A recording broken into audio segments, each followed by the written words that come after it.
Class हमने क्या बोला? Black body radiations. ध्यान से देखो,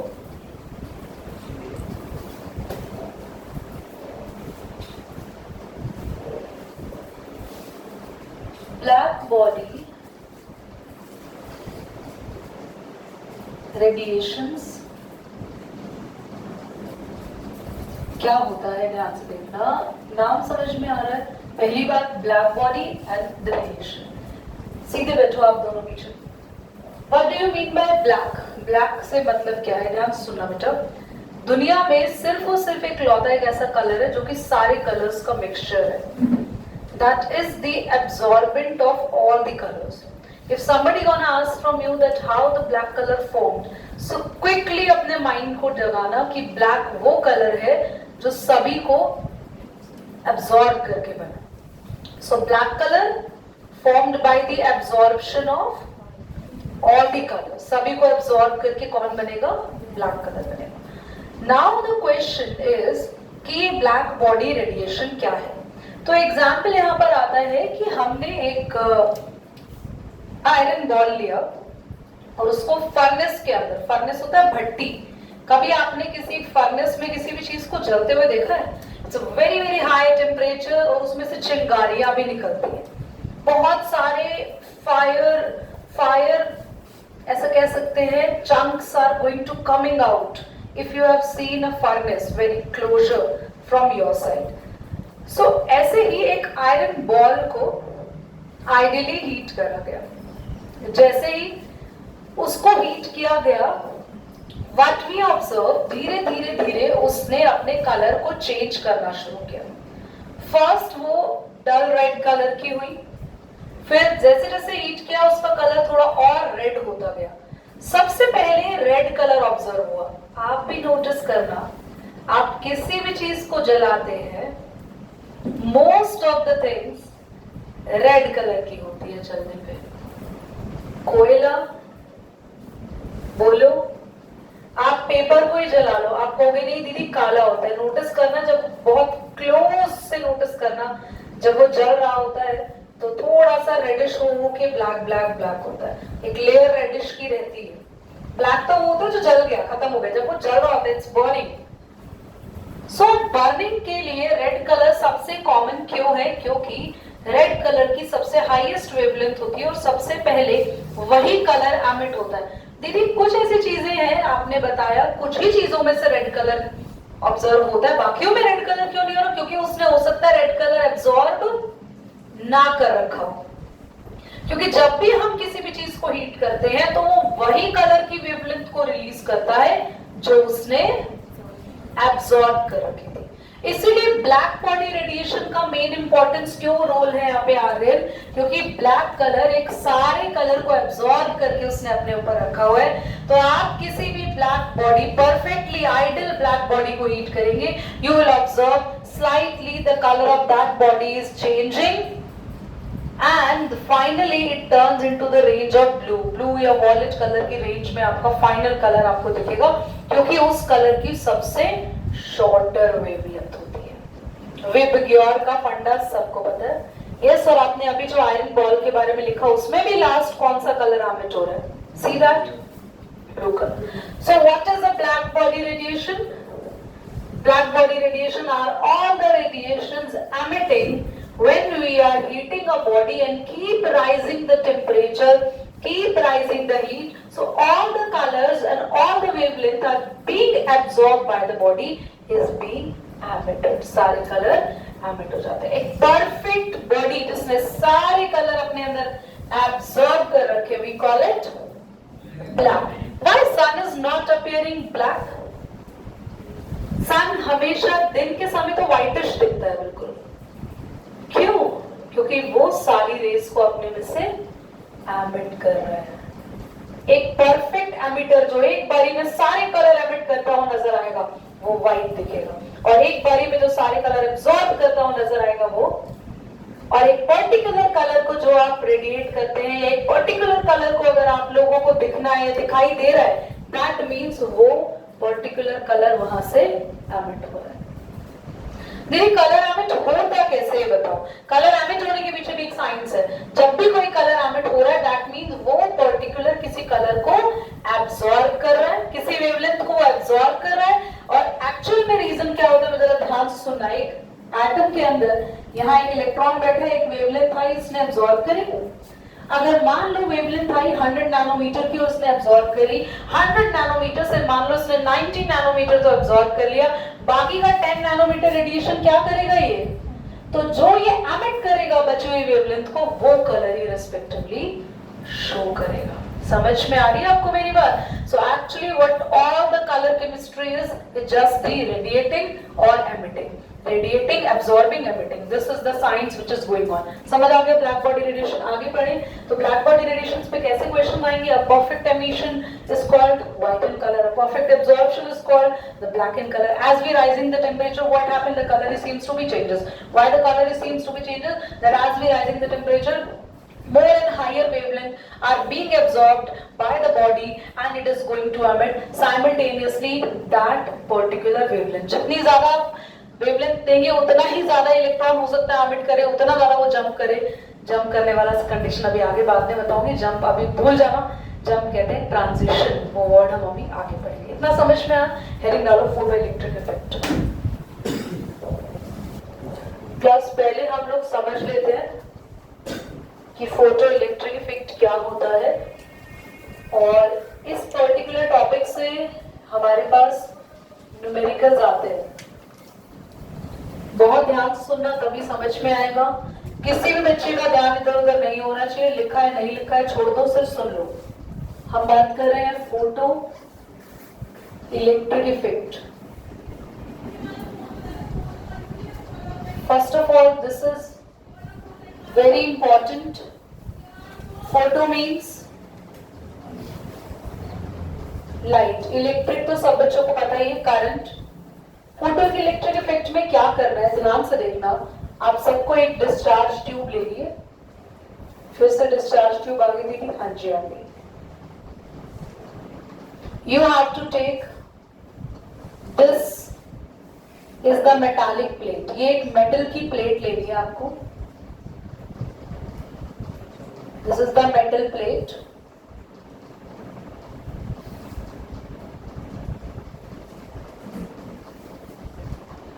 और यहां पे इसे कनेक्ट भी करना है हमें इससे, बैटरी से। This is G. What is G बच्चों? Galvanometer. Now this is your negative, as it is negative, this is positive. Current हम नहीं दे रहे, गैल्वानोमीटर की रीडिंग 0 है, और आप नोटिस करेंगे कि यहाँ करंट थोड़ी देर में अपने आप ट्रैवल करेगा। सबसे पहले तो हमने किया क्या, हमने एक मेटल की प्लेट ली, हमने बैटरी यहाँ पर ऑफ कोर्स लगा दी है, बट उससे कोई करंट सप्लाई अभी नहीं हो रहा है। गैल्वानोमीटर में कोई भी यूनिट शो, बेटा मत खेलो ऐसे, प्लीज सुन लो, कोई यूनिट गैल्वानोमीटर में शो नहीं हो रही है। बच्चे हो तुम लोग, बहुत छोटे छोटे ना। अभी हुआ क्या, हमने एक सुइटेबल फ्रीक्वेंसी की यहां पर लाइट पास करी, तो ये है light of suitably threshold frequency. Threshold बताऊंगी बच्चों क्या होता है, थ्रेशोल्ड फ्रीक्वेंसी, और मोर देन दैट। हमने एक मेटल की प्लेट ली। मेटल हम लोग यहाँ पर कौन सा यूज करते हैं, सो हम लोग मेजरली ये 3 मेटल्स का यूज करते हैं, पोटेशियम, सीजियम, रुबीडियम। कहाँ है दीदी ये मेटल हमारे, एक्चुअली सीजियम नीचे लिखना चाहिए था मुझे, पोटेशियम, रुबीडियम, सीजियम हमारे ग्रुप नंबर 1 के लास्ट के एलिमेंट्स हैं। सबसे नीचे फ्रांशियम बैठा हुआ है। फ्रांशियम का एक्चुअली ना अभी तक डिस्कवरी इतना नहीं हो पाया है, उसके बारे में स्टडी इतनी नहीं हो पाई है, तो उसको साइड रख दो। पूरे के पूरे हमारे एलिमेंटल सिस्टम में, पीरियोडिक सिस्टम में ऐसे 3 ही एलिमेंट्स हैं जिन 3 एलिमेंट को हम इस सिस्टम में यूज कर सकते हैं। क्वेश्चन क्यों? क्योंकि ये जो तीन एलिमेंट्स हैं they are ready to give electrons with minimum ionization. ये नया वर्ड तुम्हारे सामने लिख रही हूँ, इसको पढ़ेंगे एक्चुअली थर्ड चैप्टर में, पर इसका मीनिंग मैं अभी बता दूंगी। आयोनाइजेशन एंथैल्पी, आयोनाइजेशन एंथैल्पी ऐसी एनर्जी होती है जो मिनिमम एनर्जी एक एटम को चाहिए जिससे इलेक्ट्रॉन बाहर निकल सके। दोबारा समझो, एक ऐसी एनर्जी जो एटम को देने से एटम क्या बाहर निकाल दे, अपने इलेक्ट्रॉन, उसे कहते हैं आयोनाइजेशन एंथैल्पी। ऐसे दुनिया के तीन एटम जिनकी सबसे मिनिमम आयोनाइजेशन एंथैल्पी रहती है, जिसको सबसे कम एनर्जी देने पर वो अपने इलेक्ट्रॉन्स फटाफट से बाहर निकाल सकते हैं, वो तीन है रुबिडियम, सीजियम और पोटेशियम। तीनों में से कोई भी एक लो, आपकी मर्जी है। उसके बाद हमें ऊपर से सनलाइट डालते हैं। सनलाइट की भी कुछ कंडीशंस सुन लो। सनलाइट की सबसे पहली कंडीशन है, the first condition is frequency should be अच्छा लगा, minimum frequency required to eject electron, eject का मतलब होता है बाहर निकालना, to eject electrons is threshold frequency, denote करते हैं इसको न्यू नॉट से। मतलब आपकी मर्जी है भैया, आपको पास होने के लिए मिनिमम नंबर 33 चाहिए, फिर आपकी श्रद्धा अनुसार आप कितने भी नंबर आगे लाते रहो।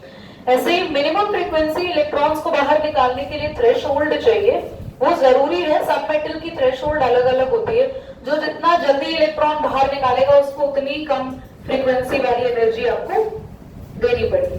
तो सनलाइट ट्रांसफर कर रहे हैं यहाँ पे, नो सनलाइट नहीं है, कोई भी लाइट हम यहाँ पे ट्रांसफर कर सकते हैं, and that light depending upon the metallic sheet आप कौन सी ले रहे हो उसके ऊपर डिपेंड करते हुए हम लाइट का यूज करते हैं। उस लाइट की फ्रीक्वेंसी जो मिनिमम सेट होती है मेटल के अकॉर्डिंग, वो होती है थ्रेशोल्ड, क्योंकि उससे कम फ्रीक्वेंसी पे आपके इलेक्ट्रॉन बाहर निकलना शुरू नहीं होंगे। इतनी बात समझ में आ गई सबको? हमने एक सेटअप तैयार किया, सेटअप तैयार करने के बाद क्या हुआ, सेटअप तैयार करने के बाद हमने एक मेटल प्लेट लगाई, मेटल प्लेट को क्या दे रहे हैं, लाइट दे रहे हैं, लाइट से क्या कर रहे हैं, मेटल प्लेट के इलेक्ट्रॉन बाहर निकल रहे हैं। तो इतनी बात तो हमें समझ में आ गई कि यहाँ इलेक्ट्रॉन निकलने शुरू हो गए। अब इलेक्ट्रॉन निकलने शुरू हो गए तो क्या होगा भाई, जब इलेक्ट्रॉन निकलने शुरू हो गए तो इलेक्ट्रॉन की मूवमेंट होती है नेगेटिव से, और हमारे सर्किट में करंट मूव करने लग जाएगा पॉजिटिव से नेगेटिव की तरफ। तो इसे कहते हैं फोटो यानी लाइट, और लाइट की वजह से इलेक्ट्रॉन निकले, इसे कहते हैं इलेक्ट्रिक इफेक्ट। अब अगर आपको करंट ज्यादा चाहिए, यहाँ और कुछ चेंजेस करने हैं तो बहुत ध्यान से सुनना। पहली चीज, हम चाहते हैं इलेक्ट्रॉन तेजी से भागे, निकल तो गए पर भागे भी तेज ताकि करंट ज्यादा से ज्यादा रन करे।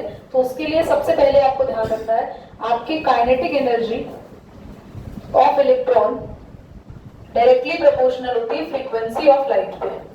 मतलब मिनिमम तो फ्रीक्वेंसी कितनी देनी है, जल्दी बोलो।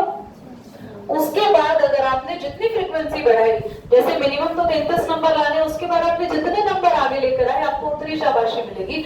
ऐसे ही मिनिमम हमारी फ्रीक्वेंसी होती है थ्रेशोल्ड, उसके बाद आप जितनी बढ़ाते जाओगे फ्रीक्वेंसी उतनी ही काइनेटिक एनर्जी ऑटोमेटिकली इलेक्ट्रॉन की बढ़ जाएगी और इलेक्ट्रॉन तेजी से भागेंगे। समझ में आया आपको? नेक्स्ट, अगर आप चाहते हो कि भैया इलेक्ट्रॉन निकल, आपने लाइट भी डाली, इलेक्ट्रॉन भी निकले, भाग भी रही है तेजी से, पर एक ही इलेक्ट्रॉन निकला, बस एक, क्या कर लोगे फिर?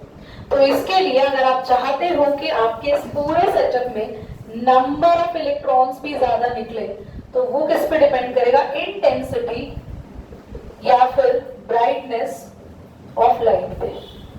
ब्राइटनेस ऑफ लाइट पे जितनी ज्यादा ब्राइट लाइट अगर आपने फॉल की, जितनी ज्यादा ब्राइट इंटेंस लाइट फॉल की, उतने ही ज्यादा नंबर ऑफ इलेक्ट्रॉन्स यहाँ से बाहर निकलेंगे। कितने बच्चों को समझ में आ गया पूरा कॉन्सेप्ट?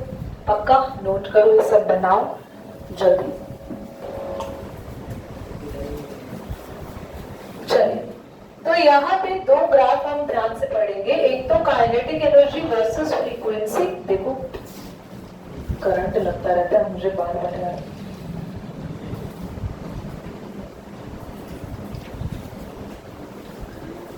सबसे पहले मिनिमम, देखो ये ग्राफ यहां से शुरू करें या थोड़ा आगे से करना चाहिए? 0 से शुरू कर देते हैं ये ग्राफ या आगे से? 0 से शुरू नहीं करेंगे ना ये ग्राफ, हमें ये ग्राफ 0 से शुरू नहीं करना, ठीक है? Agree everybody? 0 से शुरू करना है? कितने क्लियर हो? दिमाग लगाओ ना, हमने फ्रीक्वेंसी कुछ ना कुछ तो रखनी है ना मिनिमम। हम मिनिमम फ्रीक्वेंसी 0, तो इसीलिए मिनिमम फ्रीक्वेंसी कम से कम कुछ होनी चाहिए। उसके बाद अगर आप जैसे जैसे फ्रीक्वेंसी बढ़ाते हैं तो काइनेटिक एनर्जी बढ़ती जाती है, और इसको आपने लिखना है न्यू नॉट। समझ आया? समझ आया? अब काइनेटिक एनर्जी का ग्राफ इंटेंसिटी से कैसा बनेगा बच्चों?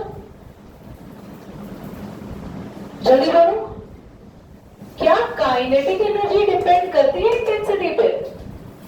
तो फिर इंटेंसिटी कितनी बढ़ा लो, एक बार जो काइनेटिक एनर्जी फिक्स हो गई वही फिक्स रहेगी, कांस्टेंट। समझ आ रहे हैं दोनों ग्राफ आपको? हाँ, क्लियर हो गए? चलिए नेक्स्ट हेडिंग डालेंगे, Planck's quantum theory. Okay class, हमारे पास कोई टाइम हमें बताए तुम लोग?